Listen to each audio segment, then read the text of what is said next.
Assalamualaikum warahmatullahi wabarakatuh. Saya lanjutkan ke materi selanjutnya ya. Semoga yang materi pertama udah paham. Kalau ada yang belum paham bisa diulang, bisa di-replay lagi ya. Oke, karena sudah ada rekamannya. Jadi semoga rekaman itu memudahkan kalian dalam belajar. Saya lanjutkan di sini.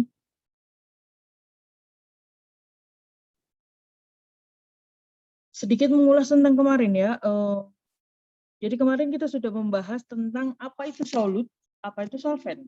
Solut itu adalah zat yang terlarut. Gampang cara hafalinnya, kalau solut berarti dia belakangnya sama-sama U, sama-sama ut. Nah, itu berarti zat yang terlarut. Solut adalah zat yang terlarut. Nah, kalau solvent adalah pelarutnya. Sedangkan kalau misalnya solut dan solvent ini bercampur, dia akan menjadi solution atau yang kita sebut dengan larutan. Solution ini larutan. Oke. Contohnya ya ini. Ini apa? Kalau misalnya kita biasanya pesen coklat panas. Nah, coklat panas, kafe atau bikin sendiri. Nah, ini coklat panas ini terdiri dari apa? Dari susu misalnya. Kemudian di sini ada coklat bubuk. Nah, kalau misalnya susu dan coklat bubuk ini bercampur, maka akan membentuk coklat panas ini. Kenapa panas? Karena dipanaskan gitu aja ya. Jadi cara sederhananya seperti itu. Jadi reaksi kimia itu benar-benar ada ya. Jadi kimia itu saya kok nggak suka kimia ya. Saya kok kayak agak anti dengan kimia. Sebenarnya kimia itu part of life, nggak bisa dipisahkan sama sekali karena memang nggak ada di dunia ini tuh yang tidak melibatkan reaksi kimia. Contoh ya ini apa? Oke, ini tape singkong, ini tape ketan. Kalau misalnya nggak ada reaksi kimia di sini atau reaksi biokimia, nggak akan ada yang namanya ini. Kita nggak akan pernah mengetahui, kita tidak akan pernah merasakan ini tuh seperti apa. Jadi reaksi kimia itu benar-benar ada. Contoh ya ini di sini. Kalau misalnya kita membuat di sini, kalau misalnya masih ingat reaksi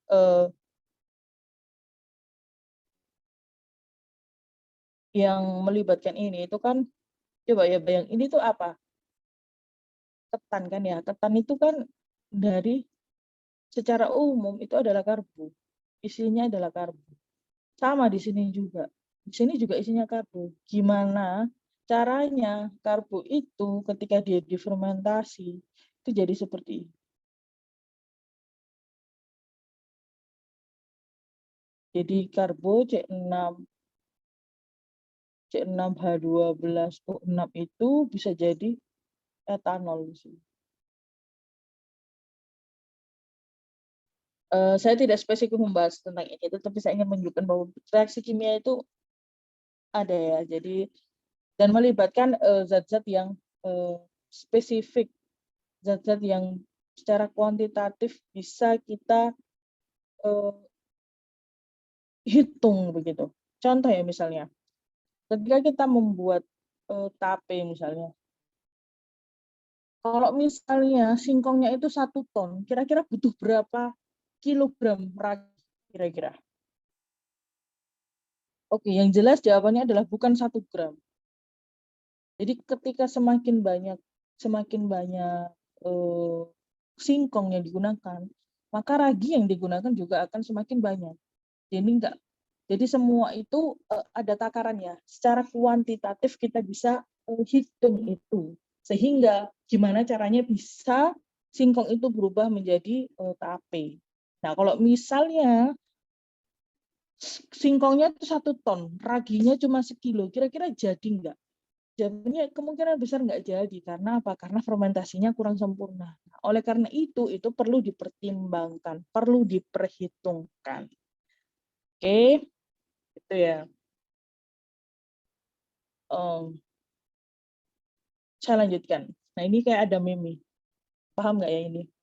Ini tuh kita akan membahas tentang kelarutan. Sebelum kita kemarin kan saya janji membahas tentang unit-unit perhitungan ya. Tapi sebelumnya saya mau kasih sedikit kelarutan. Nanti juga akan saya bahas lagi. Cuma ini saya kasih sedikit. Solubility itu kelarutan ya. Ini tuh ceritanya apa? Ini tuh kan gunung es yang ini. Terus ini adalah apa ya? Ini bir juga ya. Mungkin ini bir yang hitam atau beruang yang coklat, sama ini beruang kutub yang putih. Jadi ini apa? Dia tuh bilang kalau misalnya dia minta tolong, help, tolong, I'm dissolving. Dia tuh terlarut gitu. Seperti itu ya. Nah, terus dia bilang dia terlarut. Terus si beruang yang ini bilang, tetapi beruang itu kan insoluble itu apa? Insoluble tidak terlarut. Kira-kira bisa nggak dapat logikanya kenapa ini meme ini bisa menarik?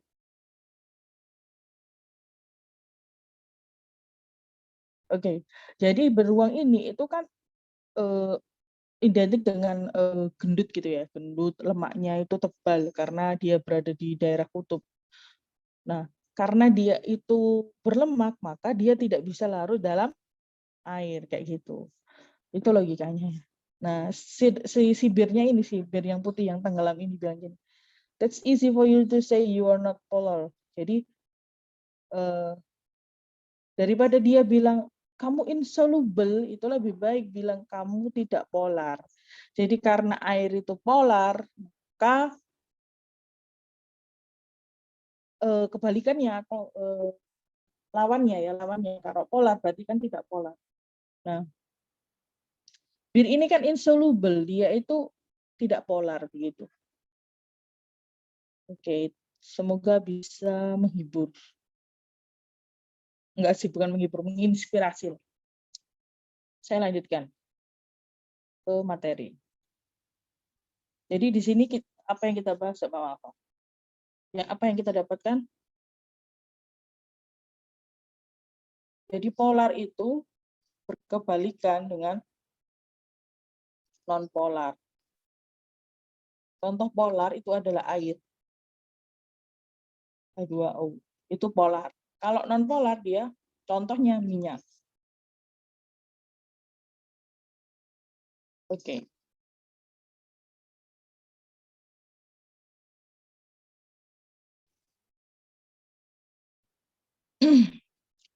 Solubility ya. Solubility itu adalah kelarutan. Kelarutan adalah property of substance. Jadi sifat dari suatu senyawa. Yang di sini adalah solid. Berarti apa?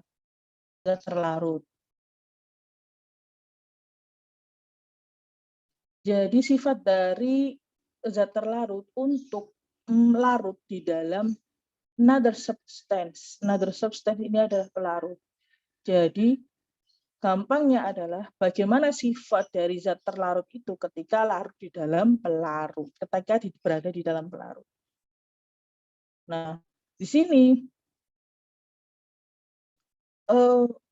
sedangkan di sini solution itu kan larutan ya. Larutan adalah karakter memiliki karakter oleh kapasitasnya untuk demikian itu ini demikian itu adalah ini. Demikian itu adalah sifat dari kelarutan zat terlarut terhadap pelarut. Jadi solubility atau kelarutan itu adalah sifat dari suatu zat terlarut untuk larut di dalam pelarut. Nah, sedangkan solutions itu adalah larutan. Itu karakternya itu dapat diketahui dari kapasitas. Kapasitas pelarutan zat terlarut di dalam larutan. Oke, paham ya? Kalau ada yang belum paham bisa di back beberapa detik ke belakang. Saya lanjutkan ke soluble. Jadi soluble itu adalah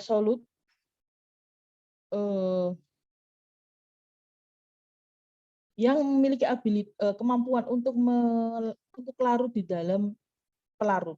Jadi soluble itu artinya apa? Solut yang mampu untuk melarut. Jadi dia itu larut. Nah, kalau insoluble dia adalah tidak larut. Gampangannya seperti itu. Definisinya ini adalah the solute it's not able to dissolve in a solvent. Jadi suatu zat terlarut yang tidak bisa larut di dalam pelarut itu namanya insoluble atau tidak larut. Sedangkan kalau misalnya yang kiri ini saya ulangi lagi, dia ini ya yang ini soluble, dia berarti zat terlarut yang mampu untuk larut di dalam pelarut. Oke, paham ya? Ini adalah definisi sederhananya adalah larut, yang ini tidak larut. Kalau insoluble itu tidak larut, kalau yang soluble dia larut. Nah, selanjutnya ini contoh ya. Contoh dari KMNO4. Nah, ternyata KMNO4 ini apa? Larut di dalam pelarut. Nah, sedangkan ini contohnya. Nah, ini CDS, ini CDS ya. Ini CDS, kemudian ada PBS, CDS, ini kadmin sulfida, kemudian PB sulfida, PBS, kemudian NiOH2, AlOH3. Nah, ternyata dia kondisinya adalah tidak larut. Tidak larut seperti ini ya. Kalau misalnya ini, itu kan benar-benar larut. Kelihatan kan ini larut. Nah, kita bisa bedakan bahwa tidak ada apa. Yang kemarin yang masih lupa, silakan dibuka lagi, silakan dipelajari lagi bagaimana definisi terlarut itu seperti apa. Nah, kalau misalnya ini itu kan masih kita bisa bedakan mana pelarut, mana zat terlarut. Itu berarti dia tidak terlarut. Nah, ini kan masih bisa kita bedakan. Nah, kalau masih bisa kita bedakan ini berarti dia tidak terlarut gitu ya.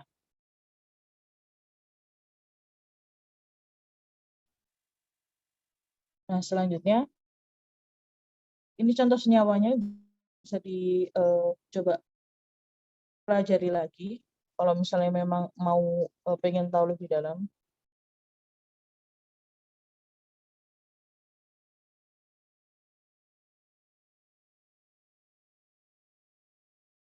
Jadi saya sudah bahas sebelumnya yang pada slide sebelumnya bahwa solubilitas atau kelarutan itu adalah sifat dari suatu zat terlarut ketika dia dilarutkan di dalam air.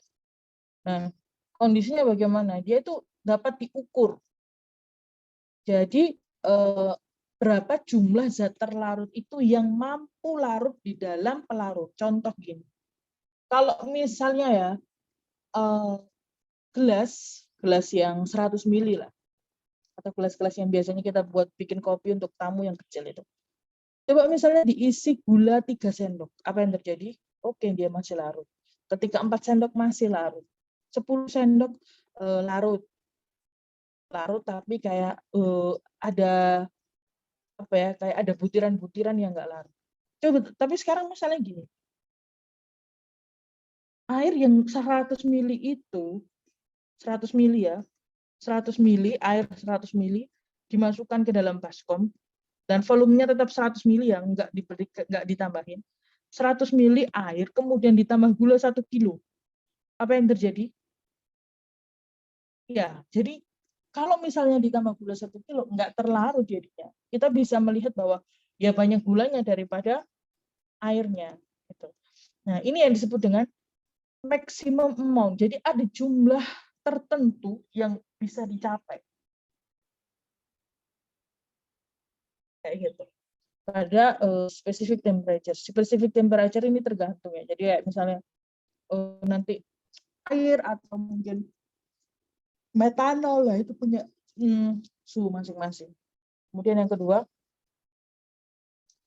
jadi the resulting solution is called saturated solution. Jadi misalnya gini, tadi kan kita coba air 100 ml dibeli gula, misalnya ya, air 100 ml dibeli gula 5 sendok, kemudian dia masih bisa larut gitu ya. Kemudian setelah dikasih 6 sendok, dia itu ternyata ada yang tidak larut. ada butiran-butiran gula. Nah, definisi saturated solution itu adalah ketika air 100 ml diberi gula 5 sendok itu tadi, gulanya benar-benar larut semua. Tidak ada yang tidak larut. Nah, itu adalah saturated. Udah jenuh dia. Nah, udah jenuh. Kemudian kalau misalnya dikasih 1 sendok gula lagi, jadi totalnya 6 sendok, kemudian ada gula yang tidak larut, maka itu adalah sudah melebihi dari saturasi.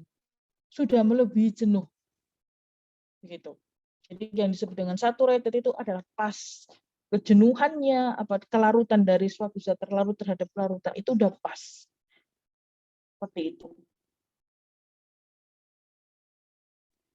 Nah, ini saya akan membahas tentang miscibility. Jadi ketika suatu zat terlarut itu soluble di dalam proses tertentu, kemudian ini disebut sifatnya itu disebut miscibility. Nanti akan saya jelaskan di slide selanjutnya. Kemudian ini solubility range widely in soluble. Jadi tergantung ya. Jadi ini. Jadi ada yang kayak misalnya suatu larutan itu ada yang kayak cepat larut, kemudian ada yang enggak cepat larut, kemudian misalnya lama larutnya atau mungkin langsung dimasukkan ke air aja udah terlarut. Coba kalian kalau misalnya mau uji coba garam dengan air, kira-kira mana yang lebih mudah larut, garam atau air? Nah, itu bisa dicoba. Maaf, garam dengan gula dimasukkan ke dalam air. Nah, kira-kira kalian bisa membandingkan mana yang lebih cepat dengan komposisi yang sama ya, dengan jumlah yang sama, air yang sama. Nanti bisa dipraktekkan di rumah. Nah, mana yang lebih larut? Nah, kalau itu yang disebut dengan ini ya. Punya kelarutan yang bagus, ada yang punya kelarutan yang tidak bagus.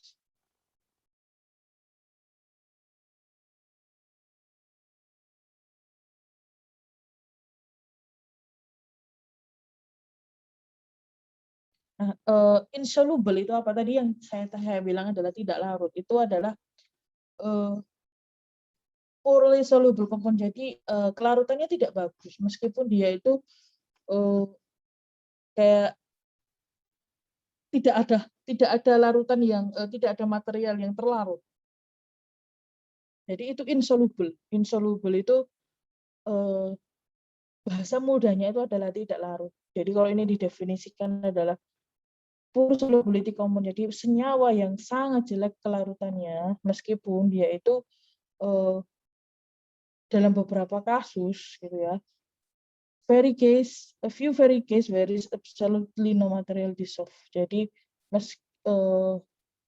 sangat rendah ya, sangat rendah kasus-kasus atau kejadian atau fenomena di mana ada absolutely no material dissolved. Jadi benar-benar tidak ada. Misalnya gini, contoh pasir dalam air itu kan tidak terlarut ya, oke? Tapi ketika pasir itu dicampurkan ke dalam air, ada nggak? Tadi kan airnya jernih, kemudian ketika ditambahin pasir, jernih, tetap jernih nggak? Kebanyakan adalah sedikit tidak jernih. Jadi meskipun sedikit itu ada kelarutannya ini loh yang dimaksud dengan there is no absolutely no material dissolved. Jadi meskipun sedikit itu ada material yang ada yang terlarut sedikit gitu. Tapi kita menyebutnya adalah insoluble. Jadi pasir dalam air itu tetap kondisinya adalah insoluble di dalam. Kayak gitu. Jadi ini itu membahas tentang ketidaklarutan. Tetapi di alam itu ada sedikit meskipun sedikit itu ada sesuatu yang larut. Meskipun kita menyebutnya adalah insoluble. Oke, agak bingung ya, tapi ini bisa dipahami. Saya ulangi ya. Jadi kalau misalnya insoluble itu didefinisikan adalah sesuatu yang tidak larut. Nah, tetapi di alam itu tidak ada suatu hal yang mutlak bahwa materi atau zat yang terlarut itu benar-benar tidak terlarut. Ada sedikit, meskipun sedikit itu ada zat yang terlarut. Contoh misalnya kalian memasukkan pasir ke dalam air. Airnya tadi itu kan bening. Kalau misalnya ditambahin dengan pasir, pasti ada sedikit gelap-gelapnya. Nah, itu adalah itu tadi yang disebut dengan tidak ada apa ya, keabsolutan, sesuatu yang absolut itu nggak ada. Meskipun sedikit ini ada, tetapi kita tetap menyebutnya itu adalah insoluble karena memang tidak larut. Oke, paham ya? Ini contohnya ya. Jadi ini adalah air, water ini air dan metilen. Bisa bisa dibedakan ya di sini. Di sini kayak ada ini loh. Garisnya ke atas. Nah, air dengan ini air ya, ini air, ini atas ini air, kemudian ini metilen. Metilen itu yang hijau ini. Ini immiscible. Immiscible. Berarti immiscible itu kayak ya masih ada sesuatu yang bisa kita bedakan. Nah, kemudian yang sebelah kanan yaitu aseton di dalam air. Ini yang hijau ini aseton, kemudian yang merah ini adalah air. Nah, aseton di dalam air apa yang terjadi? Dia miscible. Miscible itu seperti ini. Ini immiscible, ini miscible. Saya back ke slide yang tadi ya. Jadi ini, certain substance are soluble in all portion with a given solvent. This property is known as miscible. Jadi ini maksudnya adalah sesuatu senyawa, dua zat misalnya di sini, yang benar-benar sangat terlarut dan kita tidak bisa membedakan. Kita tidak bisa membedakan. Itu yang disebut dengan miscible. Ya. Substance are soluble in all portion with a given solvent. Nah, kayak gitu. Ini miscible. Nah, kalau misalnya gini, nah pertanyaan ya, misalnya ada pertanyaan, gimana kalau misalnya air dengan metilen ini? Jawabannya adalah ini bisa dibuat praktikum ya sebenarnya. Jadi kalau misalnya kita airnya segini ya, oke, ini adalah air.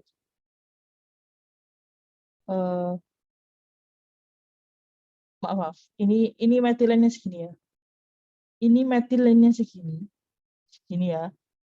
Terus airnya ini penuh segini. Apa yang terjadi dengan metilen itu? Apakah akan terlarut, akan miscible atau tidak? Kemudian bagaimana miscible-nya? Itu bisa dibuat praktikum ini sebenarnya. Kemudian misalnya dia segini metilennya, kemudian yang di atas ini air. Nah, itu nanti bagaimana kondisinya? Perbandingannya misalnya kayak gini ya. Perbandingannya adalah 25% itu ini air, ini metilen. Ini 75. Nah, ini kalau 50, ini 50. Kemudian ini kalau 75, ini 25. Nah, ini akan seperti apa? Ini bisa dibuat praktikum sebenarnya. Jadi nanti untuk menjawab ini, apakah akan benar-benar immiscible? Karena di sini immiscible itu adalah certain substance. Jadi ini ya, senyawa yang pasti terlarut gitu ya di dalam keseluruhan bagian yang diberikan pada pelarut. Kayak gitu. Nah, kalau misalnya nanti hasilnya itu seperti apa? Nah, ini bisa dicari lah, bisa dicari.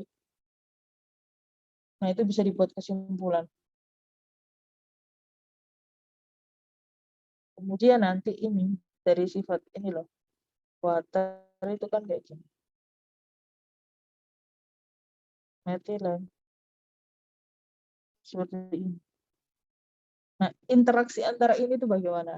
Nah, itu bisa dijawab dengan seperti ini. Oke. Ini intermezzo saja supaya kalian lebih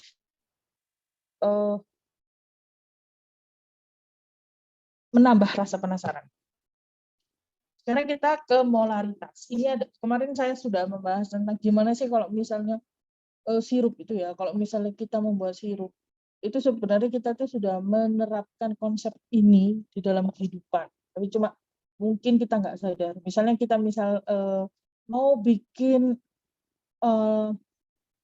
satu gelas yang isinya itu 500 ml, kemudian dengan misalnya termos yang isinya 1 liter. Sirupnya sama nggak? Ya, beda sebenarnya. Kalau misalnya ini. Itu logika sederhananya. Saya coba bahas. Jadi molaritas itu adalah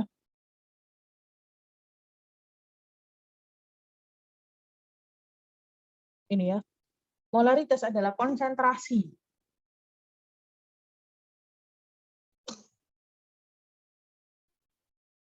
Molaritas itu adalah konsentrasi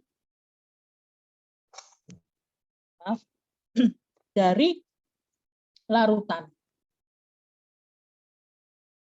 Jadi tadi kita sudah membahas larutan itu adalah campuran antara solvent dan solut, sudah ya.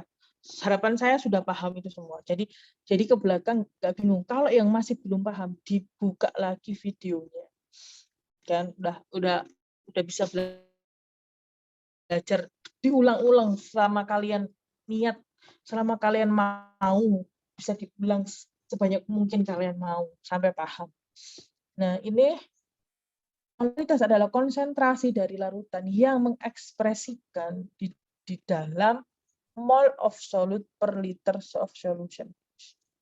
Jadi, molaritas itu adalah representasi atau menunjukkan atau menggambarkan apa mol di dalam dari 1 liter larutan. Kayak gimana? Misalnya ini ada gula 1 sendok lah. Ya, gula 1 sendok. Ini gula. Rumusnya gula apa? C6H12O6. Kemudian dia dilarutkan di dalam ini baskom misalnya 1 liter. 1 liter. Oke. Nah, ini dimasukkan ke sini misalnya. Nah, dia akan berubah menjadi apa? Zat yang terlarut ini kemudian ditambah air itu akan menjadi apa? Larutan ini adalah larutan. Dia akan menjadi larutan. Nah, kita menyebutnya tadi kalau misalnya gula 1 sendok kan bisa kita timbang. Kemudian, nah kalau misalnya udah tercampur, nah satuannya bagaimana kalau ini? Nah ini yang disebut dengan molaritas. Molaritas itu adalah satuan yang digunakan untuk menyebut jumlah zat terlarut di dalam larutan.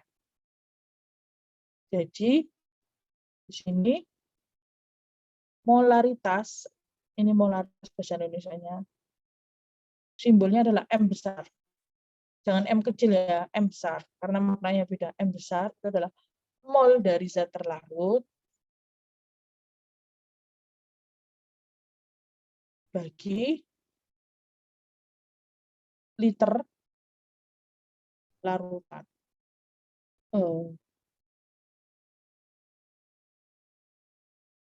Jadi nanti beda ya. Jadi ini bisa dibedakan ya. Liter larutan dengan liter pelarut itu beda.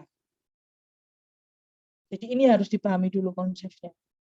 Mol zat terlarut per liter larutan. Oke. Jadi kalau larutan itu adalah semua yang ada di sini itu adalah larutan. Konsep molaritas harus tahu. Kalau ada yang masih bingung cara menentukan mol, nah, mol ini ditentukan dari misalnya mol itu adalah simbolnya N, di mana N itu adalah massa dibagi mR.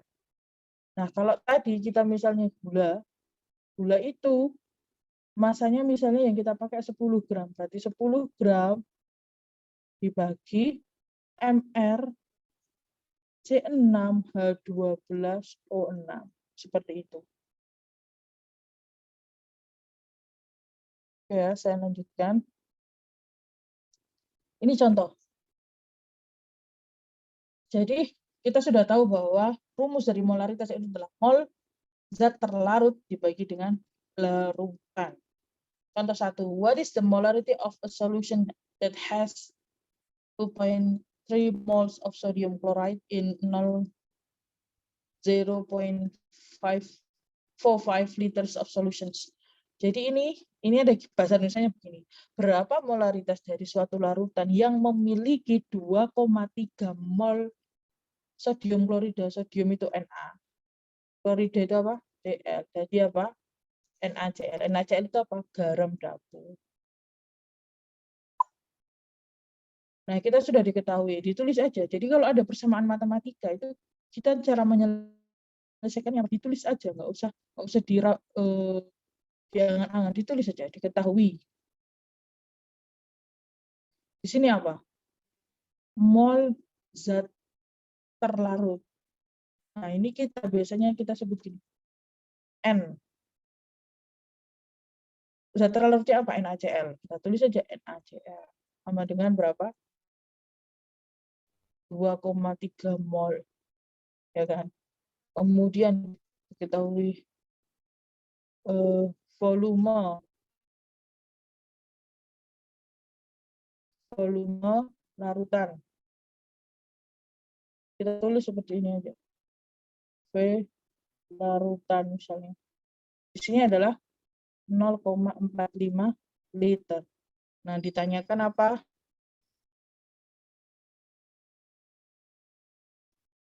Molaritas M. Jadi jawabnya gimana? Jawab. M sama dengan N per L. Susah banget. Ya, N per L di situ. Nah, sekarang N per L itu, N itu adalah mol. Molnya di sini berapa? 2,3. Kemudian berapa liter? 0,45. Biasanya kayak gini. Ini kita nulisnya kayak gini. Nah, ini kita udah harus mulai belajar nih ya, tentang penulisan seperti ini. 2,3 itu adalah 23 dikali 10 pangkat minus 1. Ya kan? Kalau misalnya ini tuh kita tulis dalam bentuk pangkat, misalnya itu kan minus 0,1. Tapi 45 itu berarti 45 dikali 10 pangkat minus 2. Sekarang tinggal 23 dibagi 45. Ya kan? Dikalikan 10 pangkat min berapa? Ini naik. Berarti kan 10 pangkat 1. Ya, paham ya? Ini dinaik, ini kan naik. Berarti yang 10 pangkat min 1 dikalikan 10 pangkat 2. Berarti kan tinggal 10 pangkat 1. Ya.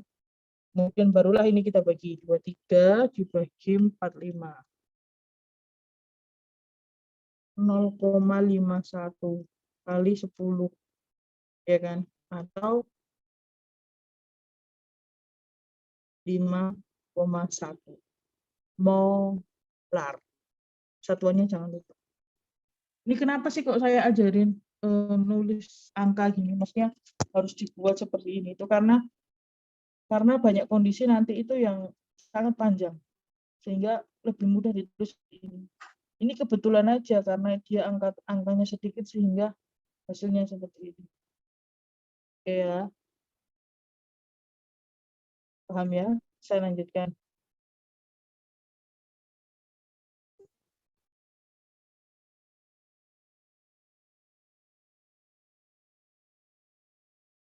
Nah, contoh yang kedua. Contoh yang kedua ini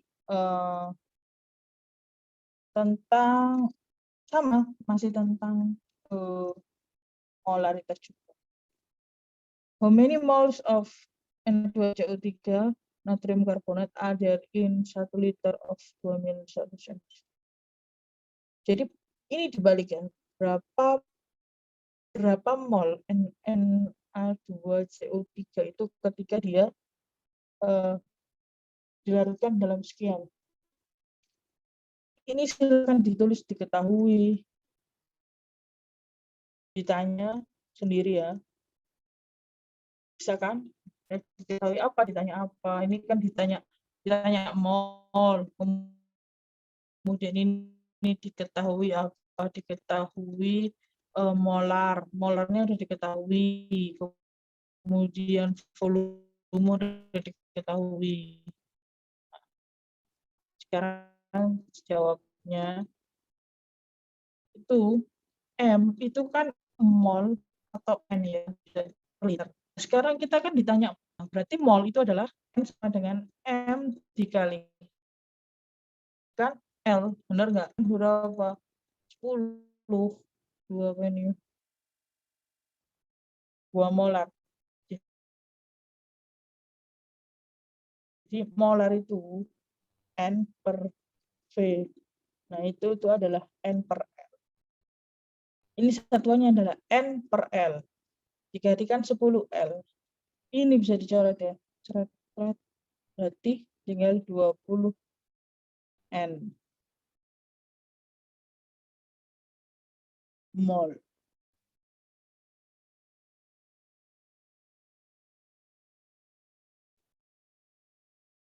Jawabannya adalah 20 mol. Oke.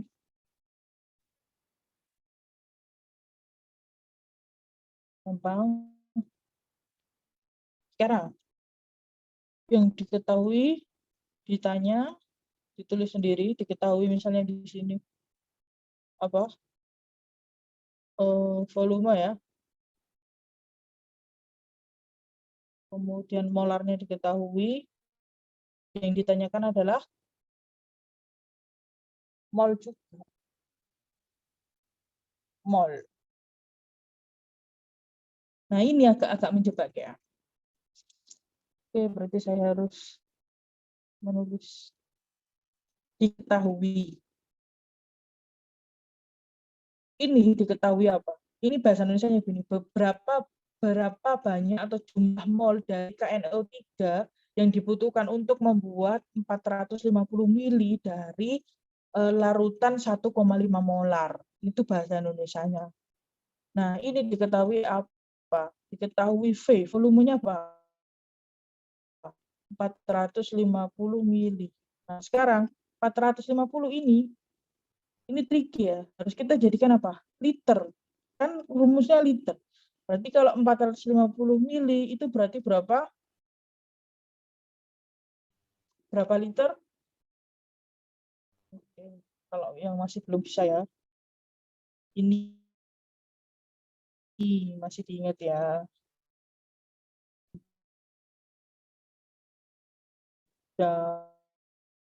M, M, CM, MM.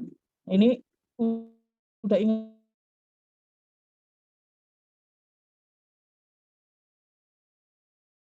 dari ini aja. Ingat dari ini, mili di sini. Liter mana di sini? Berarti naik berapa? 1, 2, 3. Berarti kalau naik, berarti dibagi, oke, 10 pangkat 3. Itu. Berarti ini dibagi 450 dibagi 10. 450 dibagi 1000, ya kan? Atau 10 pangkat 3, ini sama ya. Jadi kita membiasakan untuk bisa untuk mengubah ini, mengubah satuan-satuan ini. 1000 atau 10 pangkat 3 ini, 10 pangkat 3 ini sama. Nah, ini kalau dibagi berapa? 0,45, ya kan? 0,45. Ini volumenya. Kemudian berarti udah tahu nih volumenya segini. Sekarang yang diketahui kedua apa? Yang kedua diketahui adalah molar. Molarnya berapa? 1,5 molar atau M. Nah, ditanya mol. Kemudian jawabnya adalah, kalau misalnya mol, caranya gimana? Mol itu adalah M kali L. Ini tuh bisa dibuat seperti ini ya.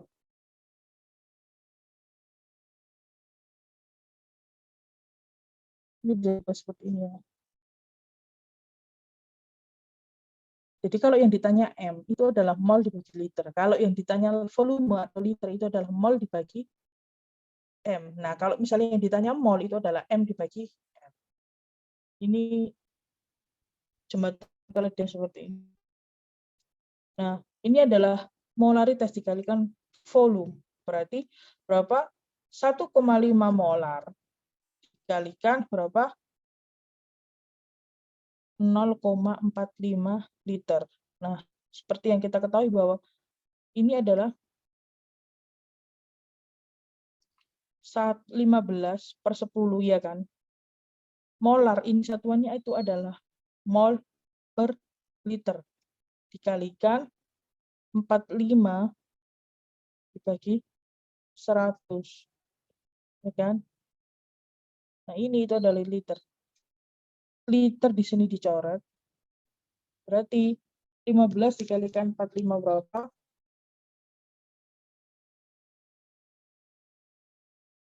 Oke, silakan 15 dikalikan 45. Jawabannya adalah ini mana ini? 675 per 1000. Sama dengan berapa? 0,675 mol. Ini satuannya jangan lupa. Nah, ini itu juga ditulis gini. 675 kali 10 pangkat min 3 juga boleh. Ini juga boleh ya. Oke, paham ya?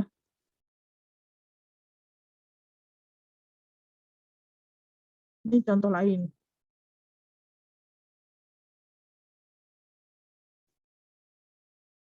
Nah, ini coba dikerjakan contoh yang ini. Yang ditanya adalah gram. Tadi sudah saya bilang kalau massa itu adalah mol dikalikan mr. Nah, caranya gimana? Ini harus tahu molnya dulu, baru nanti dikalikan mr, baru ketemu massa. Oke. Ini pengerjaannya lebih jauh. Ini kerjakan, coba bisa tunggu.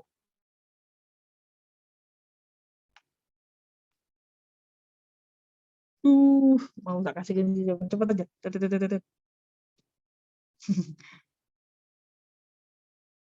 Nah, ini sama, jadi berapa jumlah larutan yang bisa digunakan dengan ketika jumlah masanya sekian. Nah, jadi kuncinya adalah cari mRNACl.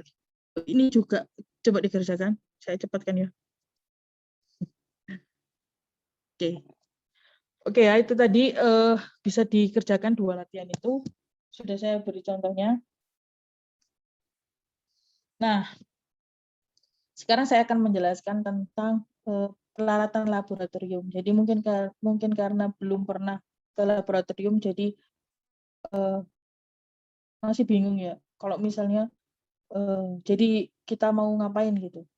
Ini saya coba perkenalkan sedikit ya. Jadi peralatan ini itu punya fungsi dan kegunaan masing-masing. Fungsi atau kegunaan masing-masing. Nah, kalau di sini beaker glass. Jadi beaker glass ini ada beaker glass itu bentuknya seperti ini. Kayak kalau misalnya gelas yang biasanya ada ukurannya berapa mili. Nah, gelas plastik di rumah, nah itu ini spatula, itu ada pipet, kemudian dropper ini pipet juga, ini juga pipet, beda fungsi. Kemudian ini buret, ini silinder, ini petri dish, ini evaporating dish, crucible, mortar, pestle. Nah, ini punya fungsi yang masing-masing yang berbeda ya. Kemudian ini penyangga, ini ada retort, ini ada bunsen, flask, test tube, ada corong, kemudian magnet, ini mikroskop. Saya coba cepat aja ya. Ini saya mengenalkan aja. Gak jauh beda sama tadi ya, ini hanya beda gambar. saya coba kasih karena biar bisa membedakan. Ini yang tadi ada termometer, kemudian wash bottle, ini adalah botol semprot kalau misalnya orang Indonesia bilangnya. Ini ada sikatnya, jadi alat-alat seperti ini tuh punya sikat khusus ya. Jadi membersihkan itu pakai yang ukuran tertentu. Ini corong, wax glass, ini gelas watch glass ini apa ya bahasa Indonesianya, kaca arloji. Nah kemudian ini stopper ini kayak mau kayak misal ini ya punya ditutup, nah pakai ini ditutup pakai ini. Terus ini ada test tube, kalau bisa ditutup butuh ditutup pakai ini juga. Kemudian ini ada yang coarse, ini ada yang rubber, ada yang dari kayu, ada yang dari karet. Kemudian test tube ini itu adalah alat untuk membawa ini. Jadi kayak itu nanti akan masuk ke sini set. Buat megang itu ada alatnya. Kemudian yang ini itu biasanya untuk crucible. Nah itu untuk yang biasanya panas-panas. Nah, pakai itu. Oke, ini sekedar pengenalan aja.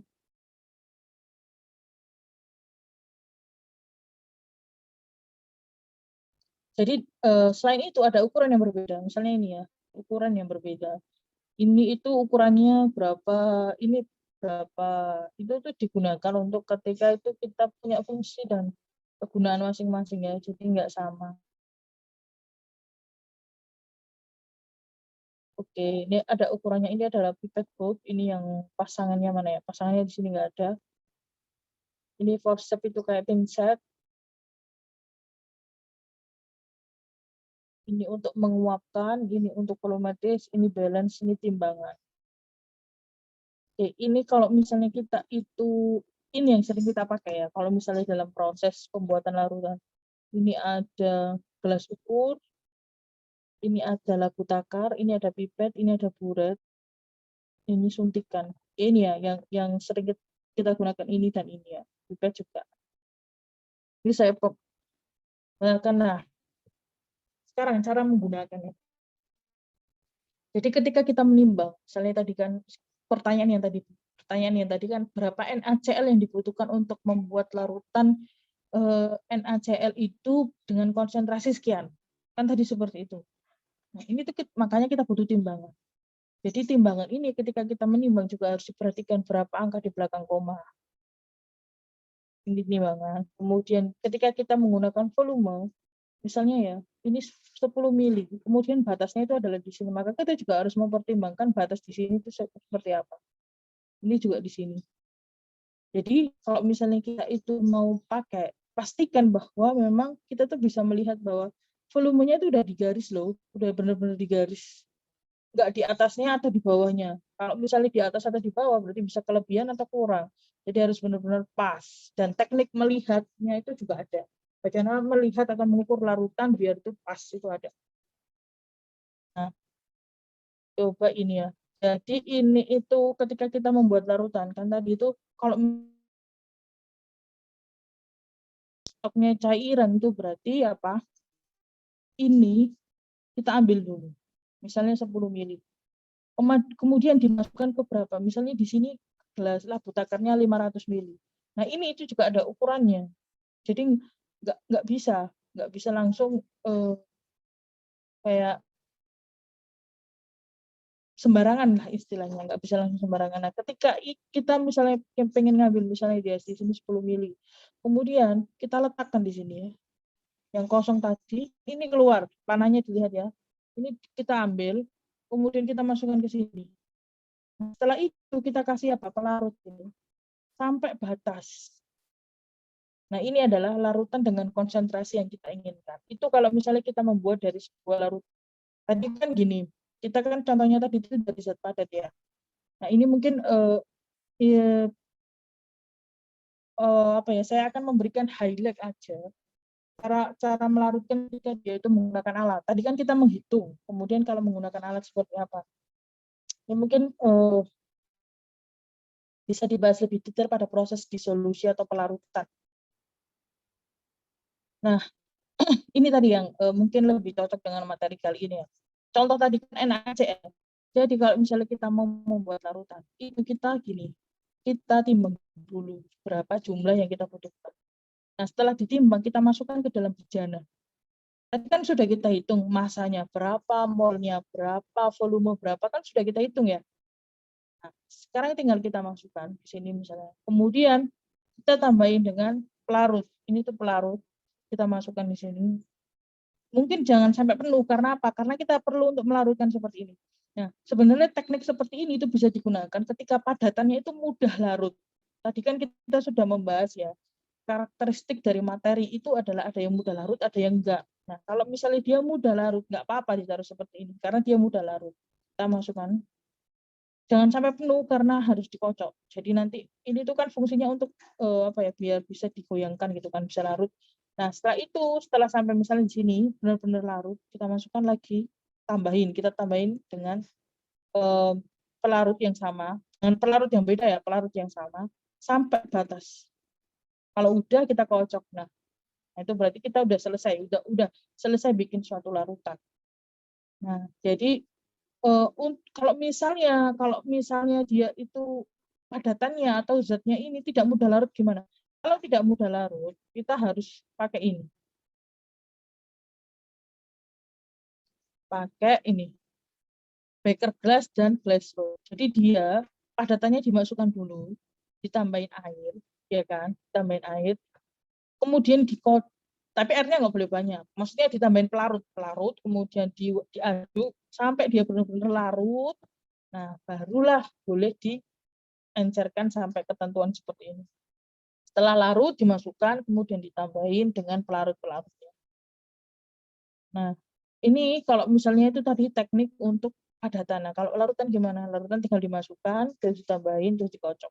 Jadi karakteristik itu berbeda ya. Jadi karakteristik yang berbeda itu mempengaruhi metode atau jenis perlakuan yang kita berikan. Itu.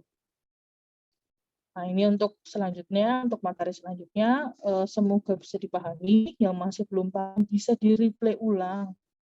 Materi 1 bisa di-replay ulang, materi 2 bisa di-replay ulang, biar nanti karena materinya akan semakin susah, jadi lebih baik masih di awal-awal bisa dipahami dengan baik. Silakan jika ada pertanyaan, boleh tulis di atau mungkin di Google Classroom atau di WhatsApp, silahkan. Nanti insya Allah akan saya bahas. Saya akhiri, semoga bermanfaat, semoga membantu menambah pemahaman kalian. Mohon maaf jika ada kurang atau kesalahan. Saya akhiri, wassalamualaikum warahmatullahi wabarakatuh.